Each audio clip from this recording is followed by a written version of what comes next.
Hey everybody, Guy with an SCI here, continuing the conversation on flying and preparing for the flight. And this one I want to focus on about packing.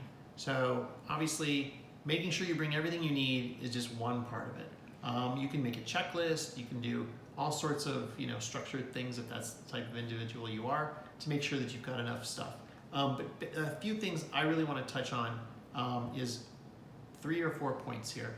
The first one is make sure that your essential medical supplies and your prescriptions are in a carry-on to be taken with you on the airplane. I've had bags not make it on my trip, had a lot of experiences where you question whether or not you're going to have those things when you land.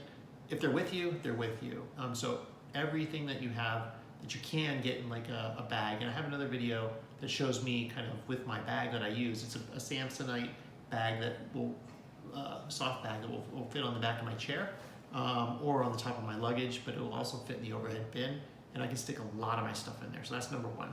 Number two, try to balance your suitcases if you have more than one to make sure that the weight is going to make it under the limit for the flight where you're going to have to pay an extra fee. They are not cool about having an overweight bag, and if you tell them, well, my charger's in there or my supplies are in there, doesn't matter. They'll say, well, you know what, this bag is a little over, this bag is a little under. You can open your bags if you want, you can try to balance them out, and you're standing in line and you got a lot of people behind you, and you're not gonna do it because you're sitting in the chair. It's gonna be your caregiver or your assistant, and that's just not a cool thing to do to yourself when you're already stressed about your flight.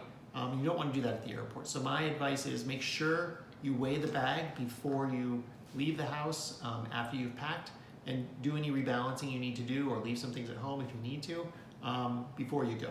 The third thing is make sure you pack extra stuff that you need for your care in case you're delayed.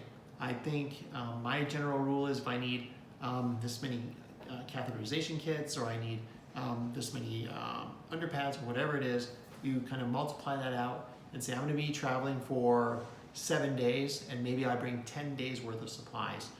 Just to be sure I've got enough of everything in case there's a delay or something unexpected. But other than that, I think packing isn't that tough. It just makes sure a lot of planning goes into it. I would advise, if at all possible, to get the luggage with the 4 wheels on the bottom. They stand on their own, and then they can roll around real easy. The ones that tip with that tip to roll, we found are a little harder, but the ones with the 4-wheel casters, you can put 2 of them together. And we found to be able to sling some of my carry-ons on the top of it, and my wife, who is usually traveling with me, can push those around pretty easily versus some of the other luggage. So as always, if you find my videos helpful, please remember to like and subscribe, and safe travels.